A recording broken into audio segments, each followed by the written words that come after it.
ಹೇಳಿ. ಇದು ಕೂಡ ಬಂದು ಕಲ್ಯಾಣದ ಚಾಲುಕ್ಯರ ಒಂದು ವಾಸ್ತು ಶೈಲಿಯಲ್ಲಿ ಕಟ್ಟಿರುವಂತಹ ಒಂದು ಕಟ್ಟಡ. ಇದು ನಿಮಗೆ ಇಲ್ಲಿ ಒಂದು ತುಂಬ ಅಚ್ಚರಿಯ ಒಂದು ವಿಷಯ ಕೂಡ ನಾನು ತೋರಿಸ್ತೀನಿ. ನೀವು ನೋಡ್ಬೋದು ಈ ಕಂಬಗಳೇನಿದೆ. ಸೊ ಹಿಂದಿನ ಎಲ್ಲ ಗುಡಿಗಳಿಗೆ ಒಂದು ಕಂಪೇರ್ ಮಾಡಿದ್ರೆ ಅಥವಾ ಹೋಲ್ಸ್ ನೋಡಿದ್ರೆ ಈ ಒಂದು ಗುಡಿ ತುಂಬಾ ಅಚ್ಚರಿಯ ಗುಡಿ. ಕಾರಣ ಏನು ಅಂದ್ರೆ ಹಿಂದಿನ ಗುಡಿನಲ್ಲಿ ಒಂದು ಮರಳುಗಲ್ಲಿನ ಒಂದು ಮರಳುಗಲ್ಲಿನಿಂದ ಮಾಡಿದಂತ ಒಂದು ಲೇಕ್ ಮಾದರಿಯ ಕಂಬಗಳನ್ನ ಮಾಡಿದ್ರೆ ಇದನ್ನ ಬಂದು ನಮ್ಮ ಏನಂತಾರೆ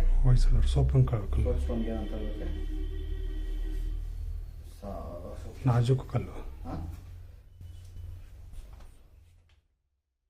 ಬಡಪದ ಕಲ್ಲು.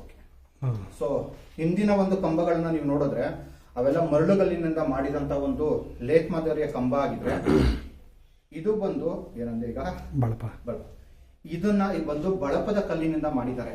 ಮತ್ತೆ ಇಲ್ಲಿ ಮತ್ತೊಂದು ಆಶ್ಚರ್ಯಕರವಾದ ವಿಷಯ ಏನಂದ್ರೆ ಈ ಒಂದು ಬಾದಾಮಿಯ ಒಂದು ಪರಿಸರದಲ್ಲಿ ಈ ಸುತ್ತಮುತ್ತ ಎಲ್ಲೂ ಕೂಡ ನಿಮ್ಗೆ ಈ ಒಂದು ಬಳಪದ ಕಲ್ಲುಗಳು ಸಿಗೋದಿಲ್ಲ. ಸಾಧಾರಣವಾಗಿ ಹೊಯ್ಸಳರ ದೇಗುಲಗಳಲ್ಲಿ ಈ ಒಂದು ಬಳಕೆ, ಈ ಒಂದು ಬಳಪದ ಕಲ್ಲಿನ ಒಂದು ಬಳಕೆ ಜಾಸ್ತಿ. ಯಾಕೆಂದ್ರೆ ಇರೋ ವಿಶೇಷತೆ ಏನಂದ್ರೆ ಇದು ಭೂಮಿನಲ್ಲಿದ್ದಾಗ ಬಂದು ತುಂಬಾನೇ ಸಾಫ್ಟ್ ಇರುತ್ತೆ, ಅಂದ್ರೆ ತುಂಬಾನೇ ಮೃದುವಾಗಿರುತ್ತೆ. ಭೂಮಿಯಿಂದ ಹೊರಗಡೆ ತೆಗೆದ ನಂತರ ಬಂದು ಅದನ್ನ ಶಿಲ್ಪಗಳನ್ನ ಯಾವ ರೀತಿ ಬೇಕಾದ್ರೆ ಕೊರಿಯೋದಕ್ಕೆ ಅವಕಾಶ ಇರುತ್ತೆ. ಅಂದ್ರೆ ತುಂಬಾ ಸೂಕ್ಷ್ಮವಾದ ಶಿಲ್ಪಗಳನ್ನ ಕೊರಿಯೋದಕ್ಕೆ ಈ ಒಂದು ಮಾಧ್ಯಮವನ್ನ ಇಲ್ಲೇ ಬಳಸ್ಕೊತಾ ಇದ್ರು. ಹಾಗೂ ಇದು ಕಾಲಾನಂತರದಲ್ಲಿ ಇದು ಗಟ್ಟಿ ಆಗ್ತಾ ಸಾಗತ್ತೆ.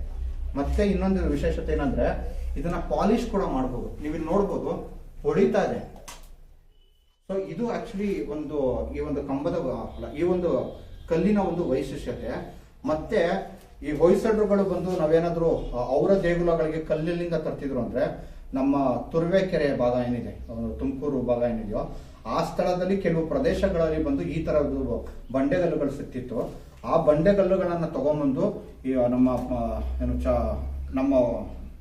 ಆ ಬಂಡೆಗಲ್ಲುಗಳನ್ನ ತಗೊಂಡ್ಬಂದು ನಮ್ಮ ಹೊಯ್ಸಳರು ಬಂದು ಅವರು ಕಟ್ಟಿದ ಗುಡಿಗಳಲ್ಲಿ ನಮ್ಮ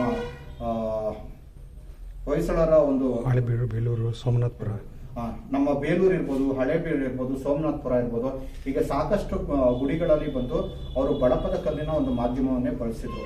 ಹಾಗಾಗಿ ಚಾಲುಕ್ಯರು ಕೂಡ ಈ ಒಂದು ಬಳಪದ ಕಲ್ಲನ್ನು ನಾವು ನಮ್ಮ ದಕ್ಷಿಣ ಕರ್ನಾಟಕದ ಅದು ತುಮಕೂರಿನ ಭಾಗದಿಂದ ಈ ಒಂದು ಸ್ಥಳಕ್ಕೆ ಬಂದು ಈ ಕಲ್ಲುಗಳನ್ನ ಹಿಂದಿನ ಕಾಲದಲ್ಲಿ ತಗೊಂಡ್ಬಂದು ಆಮೇಲಿಂದ ಇದನ್ನ ಬೇಕಾದ ರೀತಿ ಒಂದು ಬೇಕಾದ ರೀತಿಯಲ್ಲಿ ಕಂಬದ ಒಂದು ರಚನೆಯಾಗಿ ಈ ರೀತಿ ಮಾಡಿರೋ ಸಾಧ್ಯತೆಗಳು ಕೂಡ ಇದೆ. ಹಾಗಾಗಿ ಒಂಥರ ತುಂಬಾ ಒಂದು ವಿಶಿಷ್ಟವಾದ ದೇಗುಲ. ಇಲ್ಲಿ ನಿಮಗೆ ಸೋಪ್ ಸ್ಟೋನು ಮತ್ತೆ ಬಳಪದ ಕಲ್ಲು, ಸ್ಯಾಂಡ್ ಸ್ಟೋನ್, ನಿಮಗೆ ಸೋಪ್ ಸ್ಟೋನು ಮತ್ತೆ ಸ್ಯಾಂಡ್ ಸ್ಟೋನ್ ಅಥವಾ ಬಳಪದ ಕಲ್ಲು ಮತ್ತೆ ಮರಳುಗಲ್ಲು ಇದೆಯಲ್ಲ, ಈ ಎರಡರನ್ನು ಬಳಸಿ ಈ ಒಂದು ಗುಡಿಯನ್ನ ಕಟ್ಟಿರೋದು. ಮತ್ತು ಇದು ಕೂಡ ತ್ರಿಕೂಟಾಚಲ ಮಾದರಿಯ ಗುಡಿಯಾಗಿದೆ. ಯಾಕೆಂದ್ರೆ ನೀವು ಇಲ್ಲಿ ನೋಡ್ಬೋದು ಈ ಕಡೆ ನಿಮ್ಗೆ ಒಂದು ಗರ್ಭಗುಡಿ ಸಿಗುತ್ತೆ. ಆ ಗರ್ಭಗುಡಿಯ ಮೇಲ್ಗಡೆನೆ ನಿಮ್ಗೆ ಶಿಖರ ಕೂಡ ಕಾಣುತ್ತೆ. ಇಲ್ಲಿ ನೋಡಿ, ಇಲ್ಲಿ ಈ ಗರ್ಭಗುಡಿಯ ಮೇಲೆನೆ ಶಿಖರ ಕೂಡ ನಿಮ್ಗೆ ಕಂಡು ಬರುತ್ತೆ. ಮತ್ತು ಇಲ್ಲಿ ಕೂಡ ನೀವು ನೋಡಬಹುದು ಇಲ್ಲೊಂದು ಗರ್ಭಗುಡಿ ಕೂಡ ಇದೆ. ಹಾಗೂ ಇಲ್ಲಿ ನೋಡ್ಬೋದು ಇಲ್ಲೊಂದು ಗರ್ಭಗುಡಿ, ಇದ್ರ ಮೇಲೆ ಆದಂಗೆ ಶಿಖರ ಕೂಡ ಇದೆ.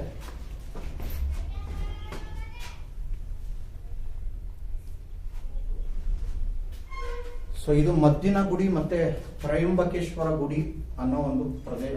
ಇದು ಮದ್ದಿನ ಗುಡಿ ಮತ್ತೆ ತ್ರಯಂಬಕೇಶ್ವರ ಅನ್ನೋ ಗುಡಿ ಬಗ್ಗೆ ಸಾಕಷ್ಟು ಮಾಹಿತಿಯನ್ನು ಈ ಸಂಚಿಕೆಯಲ್ಲಿ ಒದಗಿಸಿದ್ದೇನೆ. ಮತ್ತೊಮ್ಮೆ ನಿಮ್ಮಲ್ಲಿ ವಿನಂತಿ ಮಾಡ್ಕೊಳ್ಳೋದೇನಂದ್ರೆ ಅಯೋಡೆಗೆ ಬಂದಾಗ ನೀವು ದುರ್ಗಾ ಗುಡಿಯ ಒಂದು ಸಂಕೀರ್ಣ ಏನಿದೆ ಅದನ್ನ ಮಾತ್ರ ನೋಡ್ಕೊಂಡು ಹೋಗೋದು ಬಿಟ್ಟು ಇಲ್ಲಿರೋ ಎಲ್ಲಾ ಗುಡಿಗಳನ್ನ ದಯವಿಟ್ಟು ನೋಡಿ. ಯಾಕೆಂದ್ರೆ ಇದು ನಾವು ಕನ್ನಡಿಗರೆಲ್ಲ ಹೆಮ್ಮೆಯಿಂದ ಹೇಳ್ಕೊಬೇಕಾದಂತ ಒಂದು ಸ್ಥಳ. ಯಾಕೆಂದ್ರೆ ಇದನ್ನ ಭಾರತದ ವಾಸ್ತುವಿನ ತೊಟ್ಟಿಲು ಅಂತಾನೆ ಕರೆದಿದ್ದಾರೆ. ಅಂದ್ರೆ ಭಾರತದಲ್ಲಿ ನಿರ್ಮಾಣ ಆಗಿರುವಂತಹ ಯಾವ ದೇಗುಲಗಳಿಗೆ ಪ್ರೇರೇಪಣೆ ಆಗಿರುವಂತಹ ಒಂದು ಸ್ಥಳ, ಕನ್ನಡಿಗರು ಸಂಭ್ರಮ ಪಡ್ಬೇಕಾಗಿರುವಂತ ಸ್ಥಳ.